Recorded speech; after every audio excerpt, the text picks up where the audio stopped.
Are you feeling overwhelmed by health and lifestyle advice that's complicated, unrealistic, or just doesn't fit into your life as a mum? I think we all are. There's so much information out there. So, in this episode, I'm sharing with you my SNAP principles, a down to earth framework built specifically for busy mums who want to feel stronger, healthier, and happier and don't want to get bogged down by so much information that they just can't process. Let's make our lives easy. Let's dive in. Welcome to the Happy Thriving Mums podcast, the show that talks about the simple actions busy mums like you can take to prioritise your own health, happiness and fitness. And it doesn't stop there. This show also includes amazing stories from remarkable women who help others to be the best version of themselves. Because if you feel great, you thrive, and so does your family. So, if you're ready to overcome mum guilt, manage overwhelm, feel and look your best and create a happier, more balanced life for yourself and your family, this podcast is for you. Hello, welcome to this week's Happy Thriving Mums. I'm really glad that you're joining me. So this week, I'm going to be talking about my SNAP principles. So these are my principles that I use when I'm working with my personal training clients, helping them with lifestyle advice, habits and guidance to try to help them make the most of their lives and giving them simple, sustainable strategies to help mums and women live a life that feels good to them, is not complicated, and just kind of works in a happy, healthy way. So, the SNAP method, or my SNAP principles, consist of 4 different things.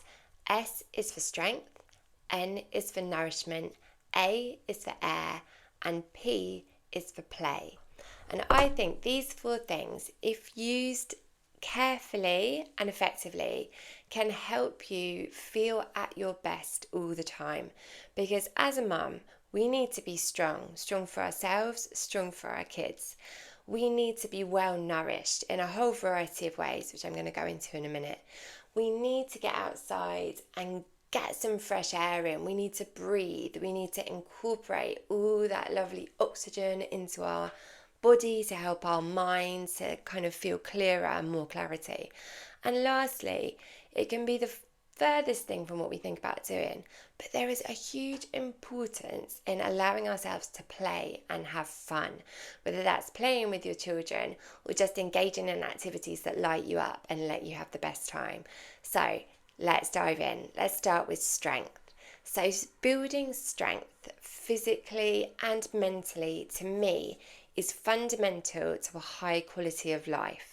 And that's not just a high quality of life right now, but also helping you to put the building blocks in place for having a great future too.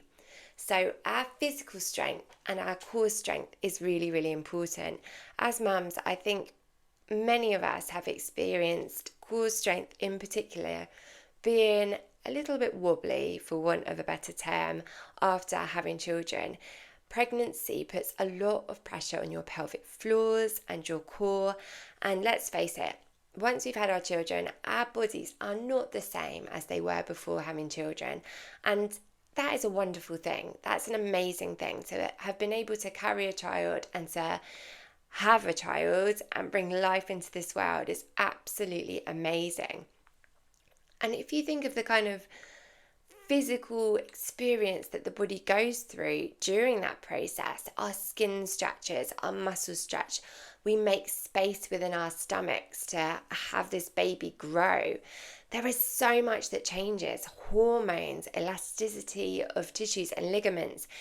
A whole lot of stuff happens, and bouncing back, maybe it doesn't happen as we would like it. It takes longer for some than it does for others. It takes work. You actually do need to put the work in. It's not like you have your baby and after a few months everything goes back. You do really need to work at it. So for me, strength is really, really important. We need to rebuild that strength that maybe we lost through pregnancy, or we just find that when you've got young children in particular, we don't have the time to maintain it. But what I would say is, if you can dedicate some time, find the time to improve your strength, it has a massive effect on you and your mindset, the way you feel about life, and actually what you can do physically. Physical tasks can become easier. So there's lots of things we need to have a minimum amount of strength for. When you are in those early phases with tiny children, lifting, picking up children all the time happens an awful lot. Also, car seats. How heavy are car seats? I actually feel that sometimes when you are lifting car seats in and out of the car constantly in those early years of having children, you are actually at your absolute maximum in terms of your arm strength and your upper body strength, because it is so heavy. Those car seats, unbelievable. They put bricks in them. So things like that, carrying shopping, injury prevention, all of these things need a level of strength. The other thing that strength is so important for is almost future-proofing yourself. As you get older, especially as a woman, our hormones change, and that can change our bone mineral density. That can change how our muscles work and the strength level that we have. So by doing some strength training, there is a kind of like minimum amount that you need to do and a level that you need to do it at to kind of optimize this. But doing strength training helps to kind of offset these hormonal changes that may happen. It also allows us to protect ourselves. I've heard before your muscles being described as your armor. If you've got strong muscles, it protects a whole lot of things. If you fall, your muscles will protect you from greater injury. If you kind of like something bumps into you or you bump into something else, your muscles are there to protect your inner organs. All of these things are so important. So developing your strength is key to having a healthy body that works efficiently and also future-proofs yourself. The other thing that I think about is I would love to be able to physically lift my children up and give them a cuddle for as long as I possibly can. If I can still pick my kids up when they're in their teenage years, that would be immense. I know they'll be really heavy by then, but hey, life goes, right?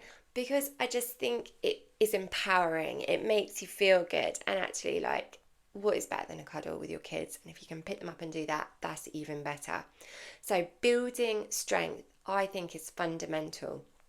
Mental strength is also critical for our well-being, particularly as a mum. We go through so many daily challenges. So many things can happen in a very short space of time, which can be really mentally fatiguing. By looking into your mental strength and thinking and working on ways that can help improve that, help you become more resilient, help you be calm in the face of quite difficult times, that is hugely important and helpful for you to cope with the daily stresses, but also to model for your children a really positive way to behave and act when things get tough. So my first principle of the SNAP principles is strength. S for strength, mental and physical. My second principle is N, nourishment. Nourishment is everything. How we nourish our bodies, how we nourish our minds, how we nourish ourselves is hugely important.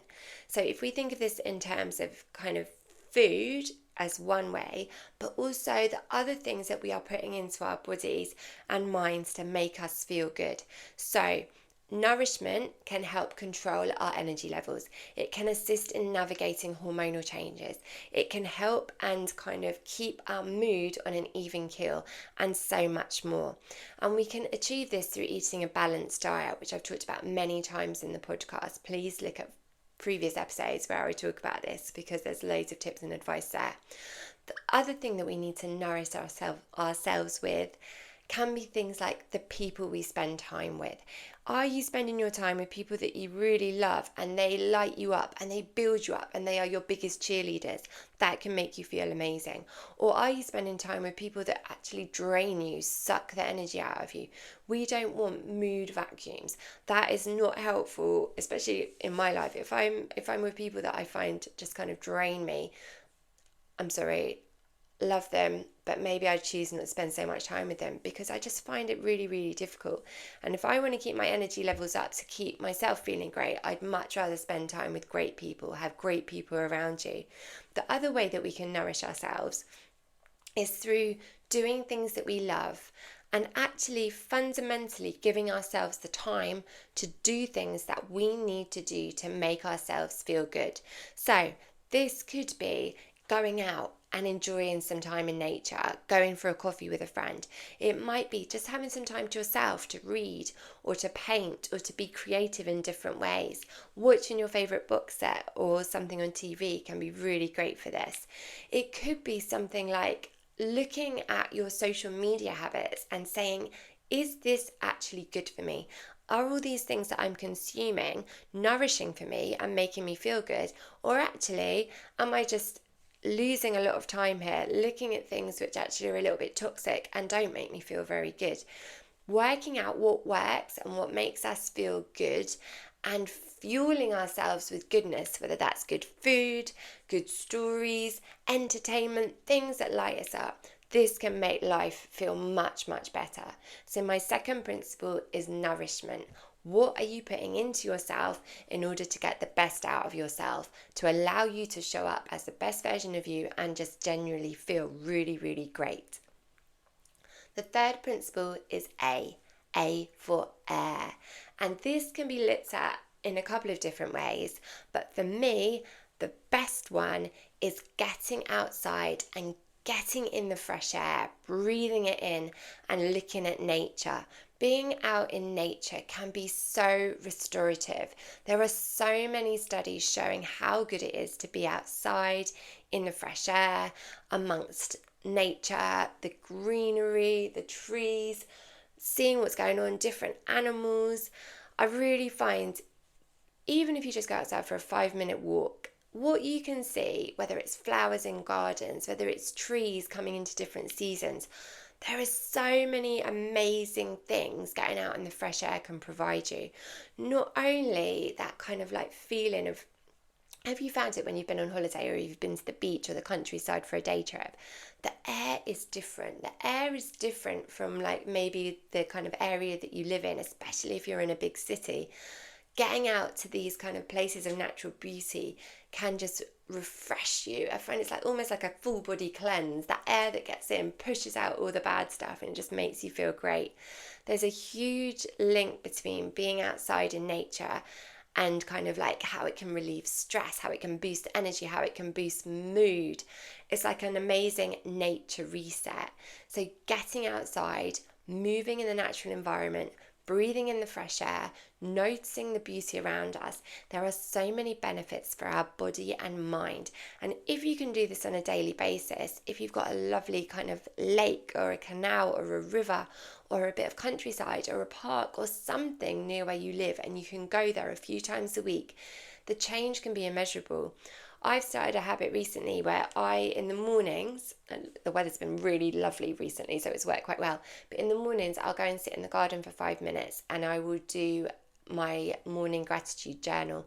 So I'll sit there and I'll write down 3 things that I'm grateful for, how I choose to show up in my day on that day, and think of a positive affirmation to try and frame my day. And I do this outside, and it's lovely because I do it once I've dropped the children off at school, and I can hear the birds, I can hear aeroplanes going overhead, which does anyone else find like aeroplanes going overhead really exciting? I think it's just kind of an idea of possibility and what's available, and the fact that you can go on these adventures to different worlds. So seeing the aeroplanes or hearing the aeroplanes, these things in the morning, seeing the birds fly over. Sometimes I live fairly close to a canal, and quite often I'll hear like the honk of geese flying over in the morning, or ducks, and all these things. Just like being in nature for that 5 minutes whilst I write my journal, then come back inside and get on with whatever it is I've got to do, can actually just really set you up for the day to be in a great mood and just help you feel better about life. So my third principle is air, getting outside in the fresh air. Finally, P is for play. And as I said at the beginning, play isn't just about kind of playing a game or playing a sport. It's this idea that we need as a mum, as a woman, to allow ourselves to have fun.